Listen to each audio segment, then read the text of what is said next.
Esse podcast faz parte da campanha O Podcast é Delas 2020. Conheça outros episódios procurando pela hashtag nas suas mídias sociais e incentive mais mulheres a fazer podcast.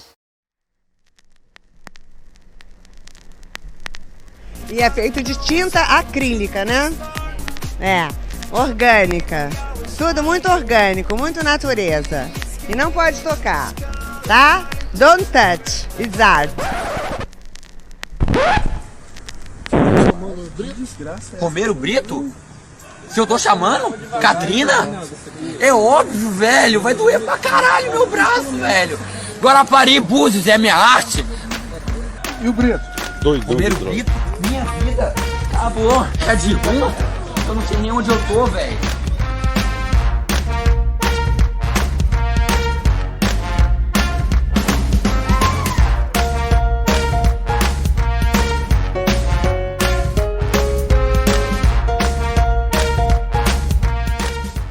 Ok. Aqui é a Alana e esse é o Pataquadas.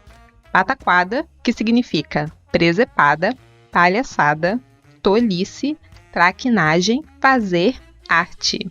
Aqui você fica sabendo das notícias mais quentes do mundo da arte. E finalmente estamos de volta. E é como dizem, né? Que o ano só começa depois do carnaval. Eu queria dizer que eu aproveitei bastante esse tempo de folga para adiantar as pautas, colocar a leitura em dia. Mas a verdade é que eu só dormi, joguei muito joguinho no celular e assisti BBB. Bom, hoje não vai ter coluna aberta, mas tem bastante notícia, porque aconteceu muita coisa aí nesse tempo de folga. E lembrando que todas elas estarão linkadas no post do episódio no site Nota Manuscrita. Então, vamos às notícias. Começando com as notícias internacionais. Justin! I don't speak English. I don't speak Portuguese. Justin. Justin. Justin. Justin. Justin. Justin.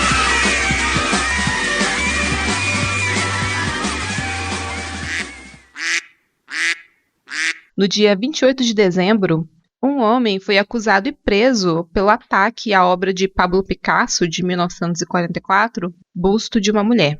A obra ficava no Tate Modern, em Londres, e tinha um valor de 26 milhões de dólares. Shaquille Massey, o suspeito do crime, teve sua fiança negada e permanece em custódia. A obra foi rasgada, o museu retirou a pintura do local, está verificando os danos causados e se pode ser restaurada e como vai ser restaurada, mas ainda não se tem muitas notícias do que teria levado esse homem a causar o dano à obra. Então existe uma especulação de que talvez fosse terrorismo artístico ou que talvez fosse um trabalho de arte, porque descobriu-se que o Massey, ele estudou artes plásticas, então talvez, seja uma performance, não sabemos. Vamos acompanhar futuramente mais desdobramentos desse caso. Próxima notícia. Na noite de quinta-feira, do dia 23 de janeiro, um incêndio destruiu até 85 mil artefatos do Museu Chinês de Nova York. O museu abrigava materiais culturais significativos que documentam a vida chinesa na América. O incêndio começou no quarto andar do prédio e se espalhou para o quinto andar e o telhado, de acordo com o Corpo de Bombeiros de Nova York. 9 bombeiros ficaram feridos, juntamente com um homem que foi resgatado do prédio. Os bombeiros sofreram ferimentos leves enquanto o homem precisou de hospitalização. O museu, fundado em 1980, abrigava o Centro de Pesquisas e Coleções. O centro tinha uma grande variedade de artefatos, incluindo documentos, fotos, recordações, cartas, álbuns de família, documentos legais da passagem de barco e coleções dos principais professores de história da China e dos Estados Unidos. A maioria dos 85 mil itens é considerada destruída, enquanto cerca de 35 mil foram digitalizadas e armazenadas com segurança em um servidor com backup. E a coleção ainda incluía coisas como menus de restaurantes de alguns dos primeiros restaurantes chineses que foram abertos na Chinatown e no início do século XX. E os menus ilustravam como os restaurantes atendiam um paladar mais ocidental de refeições tradicionais chinesas. Agora o museu criou um site de captação de recursos que já levantou mais de 40 mil dólares até o momento E no momento é isso, arrecadar fundos, reparar, reconstruir e tentar evitar que coisas assim aconteçam novamente no futuro, né? Próxima notícia. O artista Simon Weckert enganou o Google Maps e causou um engarrafamento falso. Ele resolveu fazer um experimento chamado Google Maps Hacks. Então, ele juntou 99 celulares, conectou os celulares no Google Maps, colocou os 99 celulares em um carrinho e saiu andando aí pelas ruas de Berlim. O Google entendeu que nessas ruas onde ele estava passando existiam 99 carros. O Maps começou a direcionar os motoristas que estavam realmente usando o Google Maps para dirigir e começou a direcionar esses carros para outros lugares, porque ali nas ruas onde esse artista passava estaria acontecendo o engarrafamento. E a escolha dele foi de passar por algumas ruas que normalmente não são muito movimentadas, e inclusive ele passou perto da sede do Google local. Foi isso. O Google falou que iria usar isso para poder melhorar a tecnologia e evitar que coisas assim aconteçam, etc, etc. Foi isso. Curioso, meio engraçado. Próxima notícia. Você acha que é só no Brasil que tem governo maluco de direita? Não mesmo. A Alicia Nast, que dirigia o Museu da Silésia na Polônia, dirigia desde 2014, foi demitida no dia 29 de janeiro pelo Conselho da Província da Silésia, que é o órgão governamental que administra o museu junto com o Ministério da Cultura. Nast era uma administradora já há muitos anos, já tinha ganhado prêmios, enfim, já era bem reconhecida no seu meio, no seu ramo. Ela foi demitida após uma auditoria das finanças da instituição, que sinalizou que tinha uma série de problemas, incluindo como supervisão insuficiente, coisas assim. Mas o ministro da Cultura da Polônia disse que essas irregularidades reveladas não eram suficientes para justificar a demissão de Nast. Ele deixou o conselho fazer essa ligação, ele meio que não teve muita escolha. Mas segundo um jornal polonês, Nast foi informada de que seria removida do seu posto no final de 2019. Ela disse que a ameaça foi feita depois que ela inicialmente se recusou a deixar um partido de extrema-direita reservar um espaço no museu para sediar um evento. Quando foi pedido que ela justificasse essa recusa, ela argumentou dizendo que as convenções políticas não deveriam ser realizadas em um museu público. Mas ela acabou cedendo à pressão e permitiu que o evento prosseguisse, ela não teve muita escolha. E aí, depois disso, ela já ficou informada de que ela seria removida. Então, parece que, gringos imitando. Próxima notícia. A Art Basel cancelou a próxima edição de sua feira em Hong Kong, devido ao surto de coronavírus que tem atingido não só a China, mas partes da Europa, Estados Unidos e agora, inclusive, o Brasil. A Art Basel é uma feira internacional de arte que é realizada anualmente em Basel, na Suíça, Miami Beach, na Flórida e em Hong Kong.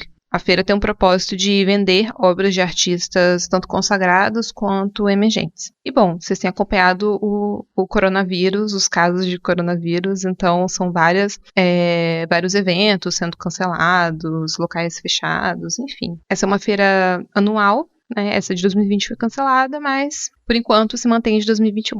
Agora, próxima notícia. Em janeiro desse ano, o Museu de Arte Moderna de Nova York recebeu uma carta de 45 veteranos de guerra estadunidenses que demandava a interrupção do recebimento por parte do museu de financiamentos vindos de fontes tóxicas. Os signatários compõem o chamado Veteran Art Movement, um coletivo que se descreve como uma rede descentralizada de veteranos e membros do serviço militar, que usa a arte para confrontar uma sociedade que enfrenta uma guerra sem fim, militarismo e desumanização. A carta ela é enviada em um momento que o MoMA recebe a exposição Teatro de Operações, As Guerras do Golfo, de 1991 a 2011. E a proposta da exposição é examinar os legados do envolvimento militar liderado pelos Estados Unidos no Iraque nos últimos 30 anos e seu impacto na cultura contemporânea e no trabalho de artistas do mundo todo. Bom, o protesto se direciona principalmente a Larry Fink, que é membro do Conselho Administrativo do Museu, e Leon Black, que faz parte do grupo de conselheiros do MoMA.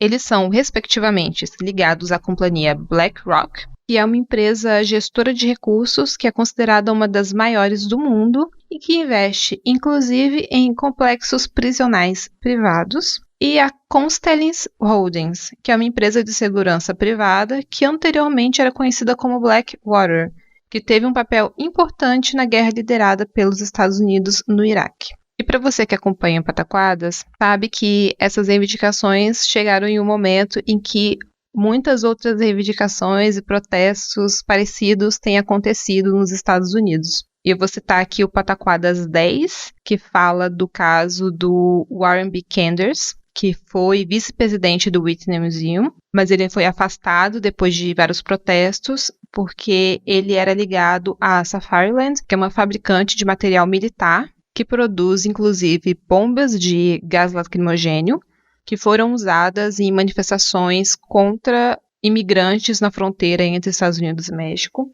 E tem o Pataquadas 8, em que eu cito o caso da família Sackler, que é uma família que financiava museus como o Guggenheim e o Metropolitan. E esses museus, eles passaram a recusar, a não aceitar mais as doações dessa família, que é uma família ligada à Purdue Pharma, que é uma fabricante de Oxycontin, que é um opiáceo que tem causado um grande problema de saúde pública nos Estados Unidos, principalmente. Enfim, a gente espera que essas reivindicações, esses protestos, eles continuem acontecendo cada vez mais e que esses pedidos sejam atendidos, né? Próxima notícia.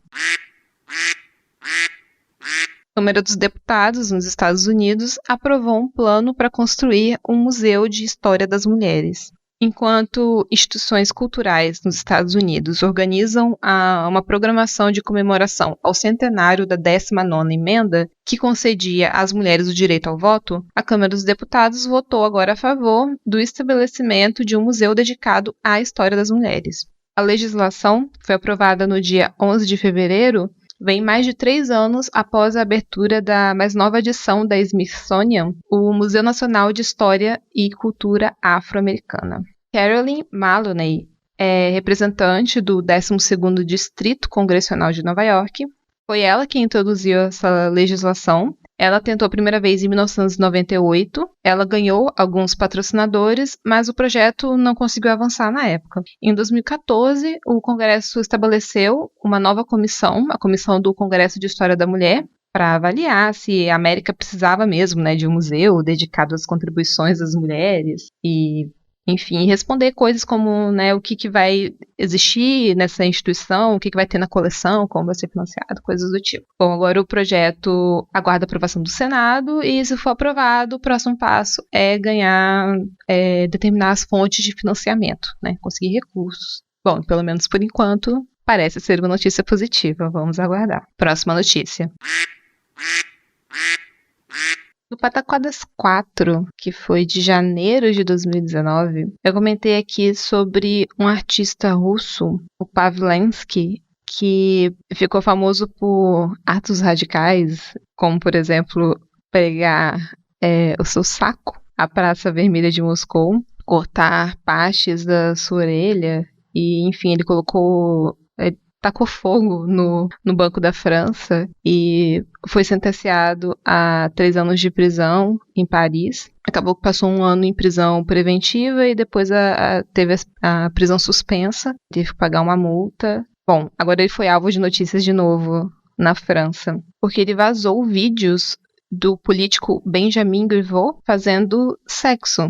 Griveaux faz parte de um círculo próximo ao presidente francês Emmanuel Macron, e por conta desse vazamento, ele abandonou a campanha para as eleições municipais de março. E de acordo com Pavlensky, o objetivo desse vídeo era expor hipocrisia política. Na semana anterior, o artista criou um site para o que ele chama de pornografia política, que foi onde ele postou esses vídeos. Bom, o artista pode enfrentar até 2 anos de prisão e uma pesada multa por invasão de privacidade e disseminação de conteúdo sexual sem o consentimento dos participantes. O artista disse que recebeu o vídeo de uma fonte que teve um relacionamento com o Griveaux, mas não revelou quem.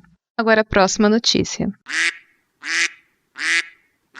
Bom, agora esse momento vai ser dedicado a falar de algumas pessoas importantes para o mundo da arte de uma forma geral, que faleceram nesses últimos meses, né? A gente começa com a Ana Karina, que faleceu no dia 14 de dezembro, em Paris, aos 79 anos de idade, em consequência de um câncer. Ana Karina foi uma atriz, ícone da Nouvelle Vague, que foi um movimento artístico de cinema francês da década de 60. Também fez parte a Agnès Varda, que faleceu no ano passado, e eu comentei aqui também. A atriz, que nasceu em 1940, na Dinamarca, e na verdade se chamava Anne Karin Bayer. Ela foi rebatizada pela Coco Chanel, e ela começou a atuar como modelo até ser descoberta pelo Godard e ser convidada para estrelar alguns dos seus filmes. Ela foi estrela de alguns dos filmes dele. Eles foram casados durante curto período de tempo e eles se separaram, ela continuou, enfim, atuando. Ela fez junto com o Godard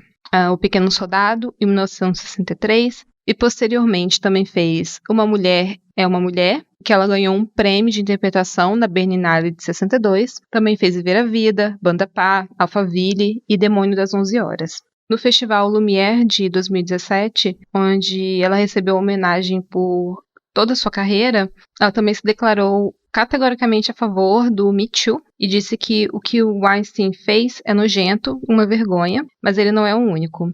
Houve mais. E eles têm nomes conhecidos, mas não vou dizê-los. Harvey Weinstein, inclusive, agora foi condenado pelos os diversos casos de assédio que ele cometeu. Agora, próximo falecimento, o artista plástico e ceramista Francisco Brenan morreu no dia 19 de dezembro, aos 92 anos de idade, em Recife, após complicações de uma infecção respiratória. Ele estava internado já há 10 dias no Real Hospital Português, na região central da capital pernambucana.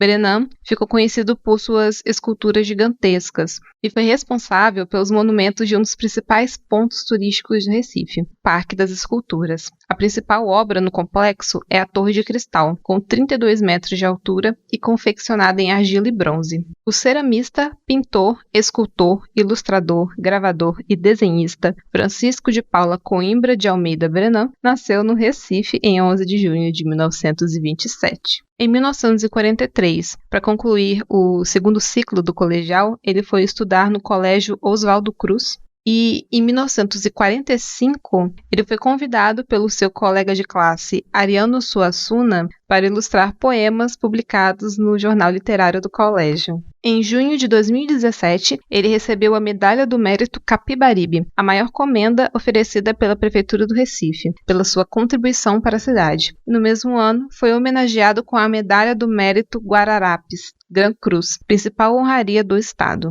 Passando para a próxima nota de falecimento, o artista americano John Baldessari, um dos principais nomes da arte conceitual, morreu na noite do sábado, dia 2 de janeiro, aos 88 anos. A causa da morte não foi divulgada. Baldessari foi um dos nomes que, na década de 1960, revolucionou a história da arte com a introdução de fotografias e texto e influenciou gerações seguintes. Ele foi inspirado por nomes como Duchamp e Eduard Ruscha. Ele explorou a linguagem e a cultura de massa a partir de pinturas com textos e imagens e composições com fotografias retiradas de revistas, filmes e outras fontes. Ele nasceu em 1931, na Califórnia, onde também estudou História da Arte na Universidade de San Diego e começou a lecionar em escolas públicas da região até se tornar professor do Cal Arts e da UCLA.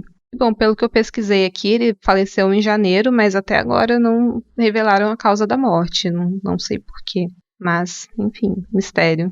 Também faleceu o artista alemão Ulay, que era ex-companheiro da artista Marina Abramovic. Ulay faleceu aos 76 anos de idade, na Eslovênia, por complicações de um câncer linfático. É Ulay que aparece retratado em uma das performances mais conhecidas de Abramovic. Nela, a artista se posta completamente vulnerável diante de um homem que aponta uma flecha para ela. A obra é parte de uma série batizada de Relation Works, uma série concebida ao longo dos 12 anos em que o casal conviveu. Quase todas elas envolviam as ideias de perigo e resistência e tinham como objetivo anular egos, de modo a tornar Abramovic e Ulay uma única entidade artística. O O término do casal também foi representado numa performance. Em 1988, cada um deles partiu de um extremo da Grande Muralha da China, o Lai do deserto de Gobi e Abramovic do Mar Ocidental. Eles andaram quase 2.500 quilômetros cada um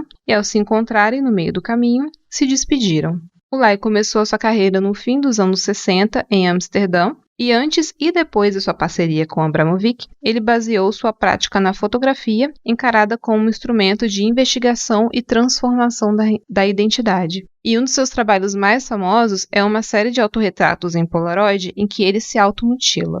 E nos anos 1990, ele voltou suas lentes para assuntos como nacionalismo, racismo, desigualdade e os indivíduos marginalizados pela sociedade. Em 2011, ele foi diagnosticado com câncer e um documentário sobre a convivência de Ulay com a doença, Project Cancer, foi lançado em 2013. Abramovic lamentou a morte do artista no Instagram. Ela disse que ele foi um artista e um ser humano excepcional, cuja ausência será profundamente sentida. Neste dia, é reconfortante saber que sua arte e seu legado viverá para sempre. Bom, a próxima morte eu acredito que todo mundo deve ter ficado sabendo, porque passou em todos os jornais. José Mojica Marins, o Zé do Caixão, morreu na quarta-feira, no dia 19 de fevereiro, aos 83 anos. O artista teve complicações devido a uma broncopneumonia.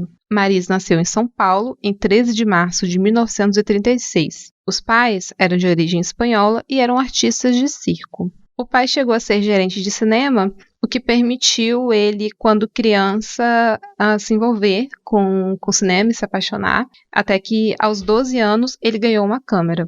E a partir daí ele começou a filmar. Aos 17 anos, ele fundou a companhia cinematográfica Atlas. E ali ele recrutava atores para os seus filmes.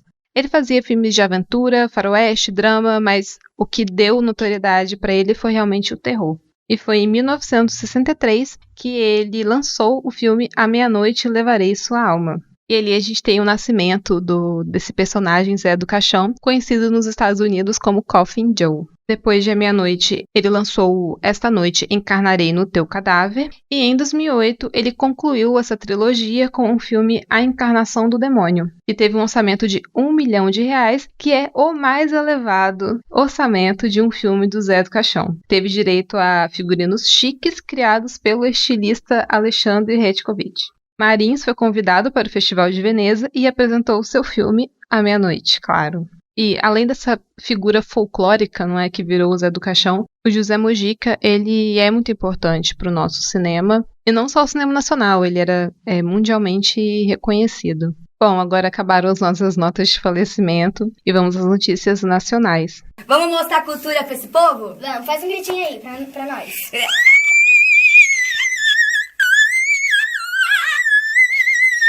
Agora, começando com uma notícia que é uma loucura. Eu tô, assim, até incrédula com isso até agora.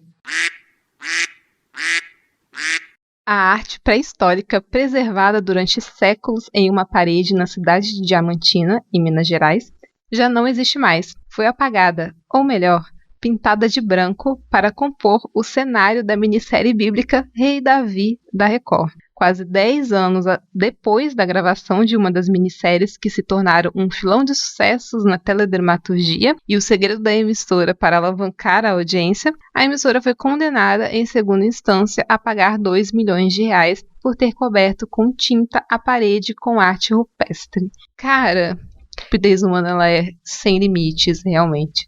Mas sabe, eu não consigo não ficar incrédula lendo esse tipo de coisa, porque isso é tão louco, tão absurdo. Como que alguém pode ver uma pintura rupestre e simplesmente querer pintar de branco? Pelo amor de Deus, e ainda por cima poder gravar a porra de uma série bíblica. Ai, gente, pelo amor de Deus. Assim, eu não sei nem o que dizer. Mas enfim, na sua defesa, a Record negou que ela tenha feito isso e que negou que seja possível relacionar a tinta que existe lá à presença da Record no local, porque a perícia foi feita 19 meses após o encerramento das gravações da minissérie. E ainda teve e ainda disse que a gravação da minissérie gerou benefícios ao município de Diamantina, né? Tais como acréscimo no turismo e a projeção nacional. Então, ele não deveria, a emissora não deveria pagar indenização por danos morais. O Centro Histórico de Diamantina é uma cidade colonial reconhecida pela UNESCO como Patrimônio da Humanidade por manter preservada a memória dos garimpeiros de diamantes do século XVIII,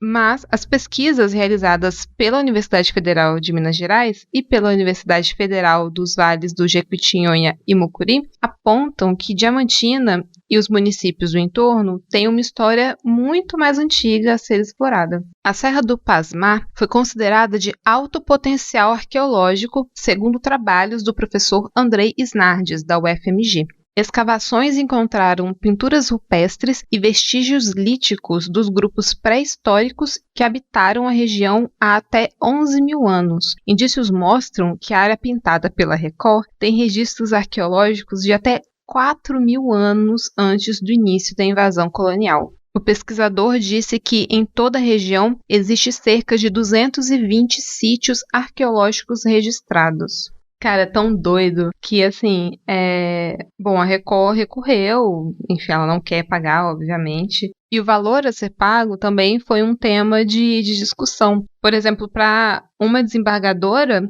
400 mil reais já era suficiente. Cara, olha isso. Na boa. Primeiro que, assim, o que são 2 milhões de reais para a Record? Pelo amor de Deus, né? É troco de bala, sabe? Tudo que a Record deve ter lucrado com essa minissérie. É muito mais que isso. Então, assim, é ridículo. Aí quer, sabe, dá 400 reais. Gente, 400 reais, 400 mil reais. Isso não é nada pra essa gente. 2 milhões de reais não é nada pra esse pessoal. Eu tô muito indignada com isso, sinceramente. Próxima notícia. Após ser condenado por lavagem de dinheiro, em 2017, o fundador do Instituto Inhotim, Bernardo Paes, foi inocentado no dia 11 de fevereiro. A decisão da 4ª turma do Tribunal Regional Federal da Primeira Região, de Brasília, foi unânime, mas ainda cabe recurso. Desde 2013, Bernardo Paes e a irmã Maria Virgínia tentavam se defender da denúncia de lavagem de dinheiro que teria ocorrido entre 2007 e 2008. Ele foi condenado pelo TRF1 de Minas Gerais a 9 anos e 3 meses em regime fechado por usar a empresa Horizontes, que foi criada para manter o Instituto Cultural Inhotim, para movimentar 98,5 milhões de dólares em compromissos com outras empresas. Condenada a 5 anos e 3 meses em regime semiaberto, a irmã também foi inocentada. Até 2010, Bernardo foi dono do grupo Itaminas, composto por 29 empresas das áreas de mineração e siderurgia, controlado pela BMP, Participação em Empreendimentos. Na época da condenação, a juíza Camila Velano afirmou que ficou claramente constatada a existência de enorme confusão patrimonial e contábil entre as diversas empresas do grupo Itaminas, e concluiu que a conta da Horizontes, por onde entraram os 98 milhões de dólares, não visava unicamente a manutenção do Instituto Cultural Inhotim, mas também servia de conta intermediária para diversos repasses às empresas do grupo Itaminas. E bom, segundo o advogado de Paes, ele alegou que as provas apresentadas pelo Ministério Público eram insuficientes para configurar a prática criminosa. Bom, foi inocentado agora, né? Agora a próxima notícia. Essa eu nem vou me estender muito, porque eu também acho que todo mundo já soube disso, porque isso aqui foi bem discutido.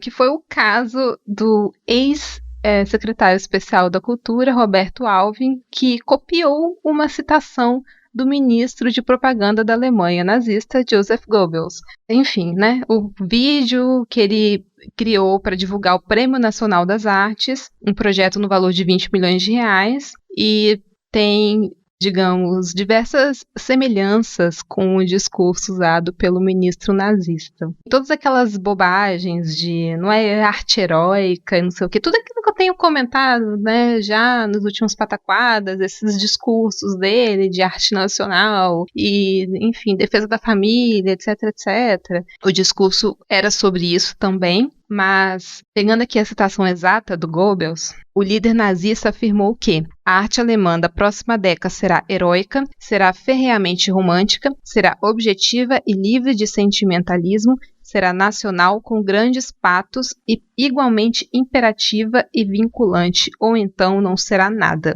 É o que disse o Roberto Alvim. A arte brasileira da próxima década será heróica e será nacional. Será dotada de grande capacidade de envolvimento emocional e será igualmente imperativa, posto que profundamente vinculada às aspirações urgentes de nosso povo, ou então não será nada. Assim, foi um copia e cola, né? Convenhamos, não tenho o que dizer aqui. Mas, obviamente, que ele disse que não, né? Que é coincidência, que, né? Tava tocando Wagner no fundo, Richard Wagner, que era um compositor alemão muito celebrado pelo Hitler, né, pelos líderes nazistas, e ele teve uma grande influência nessa formação ideológica aí do nazismo. Tudo isso é uma grande coincidência, não é? Óbvio que era uma grande coincidência. Bom, depois eles fizeram lá, né, uma live, porque é assim que esse governo se comunica, né, fazendo lives no Facebook. E aí nessa live tava o Alvin, o Bolsonaro, o Weintraub, e aí eles falando, né, as baboseiras de sempre, arte para a maioria, e não sei o quê, e quando questionados nas questões de filtros, né, porque é censura, não sei o quê, e aí me sai a frase, não é censura, é curadoria. Isso que o Alvin disse, cara, e assim, o que me deixou, assim, lógico, tudo me deixa muito revoltada, mas o que me deixa talvez mais revoltada, e eu comentei isso esses dias, sobre o fato de quando aconteceu isso, agora muito recentemente também os ataques que têm acontecido a algumas jornalistas mulheres, né, umas galeras aí da isentosfera, né, começam a se pronunciar mais sobre, nossa, mas não, agora passaram todos os limites, ultrapassaram todos os limites, isso daí não pode, isso daí, e assim, realmente é muito absurdo, mas vocês esperavam o quê? Porque assim, quando eu vejo essas coisas, ele pegou um copia e cola de um discurso nazista, claramente, assim, é escancarado, esse é um governo com ideias fascistas, mas isso não é uma novidade. Sabe, de tudo que eu tô comentando aqui com vocês, desde o início do Pataquado, de todas as censuras, de todas as falas, de tudo que acontece desse governo, não só na área de artes, mas de um modo geral, não tem como você ficar exatamente surpreso com esse tipo de coisa. Esse tipo de coisa tá acontecendo desde sempre. Ele usou esse discurso em campanha, então não tem como essa galera se mostrar surpresa. Eu fico muito realmente revoltada com essas pessoas que se mostram tão surpresas agora com esse tipo de coisa, e assim, eu não sei o que essas pessoas estavam esperando. Que, sabe, ele se elegeu com esse tipo de discurso maluco. Esperou que depois de eleito ele fosse mudar? Claro que não. Depois de eleito ele recebeu aval para ele fazer as maluquices que ele disse que ele queria fazer. E é isso que ele está fazendo, né? Fiz um desabafo aqui agora porque realmente eu fico muito revoltada com essa galera aí que tá agora, oh meu Deus, os limites foram ultrapassados. Gente, os limites estão sendo ultrapassados há muito tempo. Não é agora que começou. Depois dessa homenagem escancarada ao governo nazista, não teve como mais segurar o Alvin nesse cargo. E aí, bom, como vocês já devem saber, Regina Duarte agora é a nossa nova secretária de Cultura. Ela tomou posse no dia 4 de março, numa cerimônia realizada no Palácio do Planalto, e a atriz é a 4ª ocupante do cargo em 14 meses. Gente, 14 meses. Nós tivemos 4 pessoas nesse cargo. Assim, 14 meses. 4.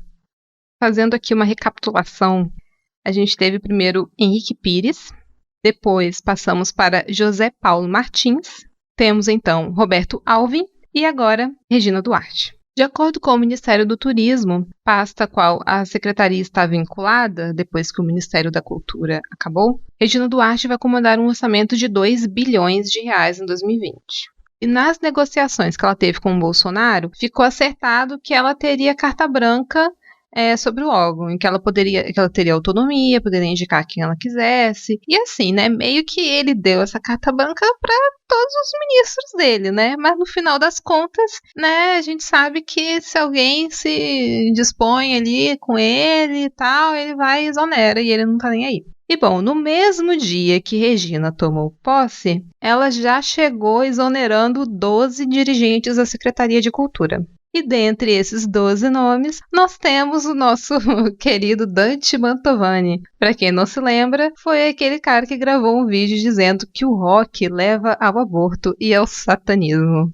Bom, basicamente, eu acho que ela exonerou esses dirigentes, essas pessoas que eram ligadas a Olavo de Carvalho. O que não deixa de ser um ponto positivo, né? Mas não dá para esperar muita coisa dali não. Agora, para fechar, uma notícia positiva. Demorou, mas aconteceu. Enfim, temos uma indígena no posto de curadora de arte em um dos maiores e mais importantes museus da América Latina.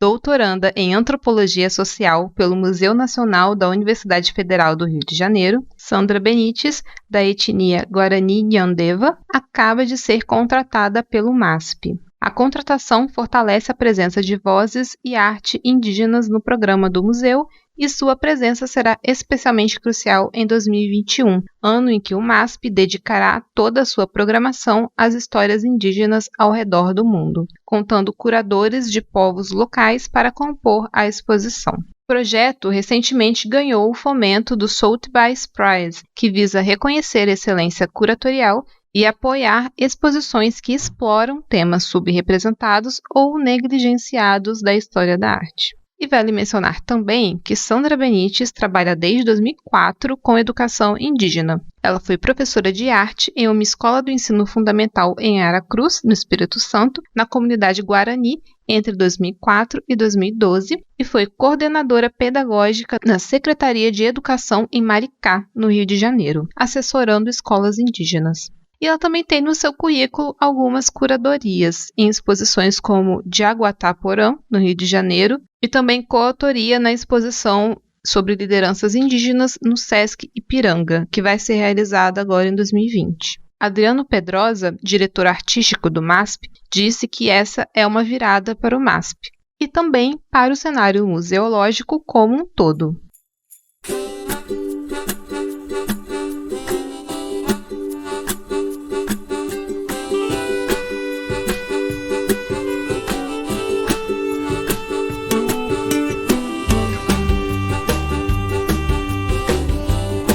Bom, e assim encerramos o Pataquadas de hoje. Se você gosta mesmo da gente, acredita no nosso trabalho, não deixe de nos avaliar no iTunes, nos agregadores, nos seguir no Spotify, porque assim você ajuda muito a gente a crescer, a atingir novos ouvintes. Espalhe também a palavra do podcast, converse com seus amigos, com seus familiares, colegas, enfim. E se você gostou, tiver um comentário, uma notícia que você acha que vale a pena comentar aqui, fala com a gente. Você pode mandar um e-mail para o nãopodetocar@gmail.com, lembrando sempre, pode é com demudo, ou falar com a gente nas redes. Tem o Twitter oficial, que é o do Tiwi, o @nãopodetocar, e agora o Tiwi também está no Instagram, também com @nãopodetocar. Também tem os nossos perfis pessoais, o meu é @alanadeof, tanto no Twitter quanto no Instagram, e todos os links estarão na postagem oficial do episódio. Acesse também o site notamanuscrita.com, porque lá, além de você ter acesso a todos os nossos episódios com os posts completos, você também encontra contos, crônicas e outras produções dos nossos participantes. E por hoje é só. Tchau!